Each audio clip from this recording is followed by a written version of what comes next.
প্রকৃতির এক নিবিড় সাহচর্যে কিছু সময়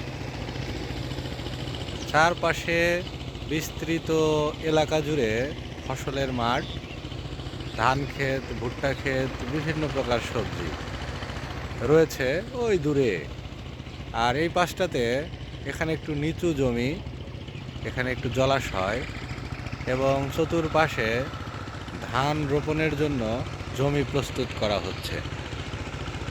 শীতের স্নিগ্ধ সকালের দৃশ্য, চারপাশে এখনো কুয়াশা রয়েছে, ওই যে দূরে রাস্তার দিকে এখনো কুয়াশা দেখা যায় এবং সূর্য পূর্ব আকাশে ধীরে ধীরে নিচ থেকে উপরের দিকে উদিত হচ্ছে এবং সূর্যের আলো এবং সূর্যের তাপের প্রখরতায় কুয়াশা ম্লান হয়ে যাচ্ছে, কুয়াশা ধীরে ধীরে মিলে যাচ্ছে, নিশ্চিহ্ন হয়ে যাচ্ছে।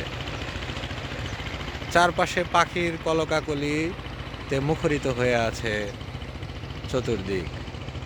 ঝাঁকঝাঁক শালিক এবং বকের আকাশে উড়ে যাওয়ার দৃশ্য সময় চোখে পড়ে। শব্দের ভিতরে দুটো শব্দ কানে আসছে, একটি হচ্ছে এই টিলারের শব্দ, পাওয়ার টিলারের শব্দ, আরেকটি হচ্ছে শ্যালো মেশিনের ভটভট আওয়াজ। এই দুইটি যান্ত্রিক শব্দ। এছাড়া যে শব্দটি আছে সেটি হচ্ছে পাখির শব্দ, প্রাকৃতিক শব্দ। এখানে এই নিচু জমিটির পাশে পাড়ের উপরে একটি খেজুর গাছ, একটি নিঃসঙ্গ খেজুর গাছ।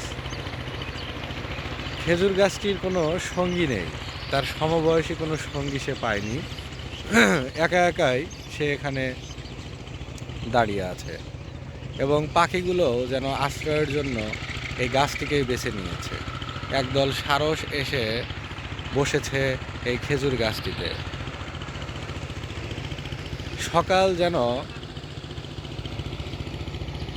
জেগে উঠছে, সারা রাত ঘুমানোর পর প্রকৃতি যেন ধীরে ধীরে তার ঘুম ভেঙে যাচ্ছে, তারা যেন একটি ছন্দে ফিরছে।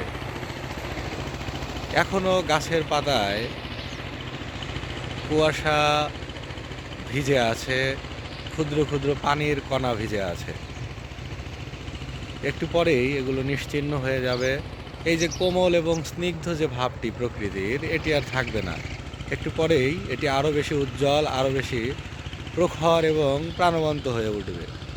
তবে সকালের যে প্রকৃতির এই যে ঘোমটা দেওয়া রূপটা, এই যে কোমল একটি রূপ, এটি অত্যন্ত সুন্দর। এখন প্রকৃতিটি যেন নাজুক, একটি নাজুক অবস্থায় আছে। ধীরে ধীরে এ যেন আরও বেশি সবল হয়ে উঠবে। দিন যত সামনের দিকে গড়াবে, এই গাছটি ধীরে ধীরে মনে হবে আরও বেশি শক্তিশালী হয়ে উঠছে। এই প্রকৃতি যেন আরও বেশি কঠোর হয়ে উঠছে।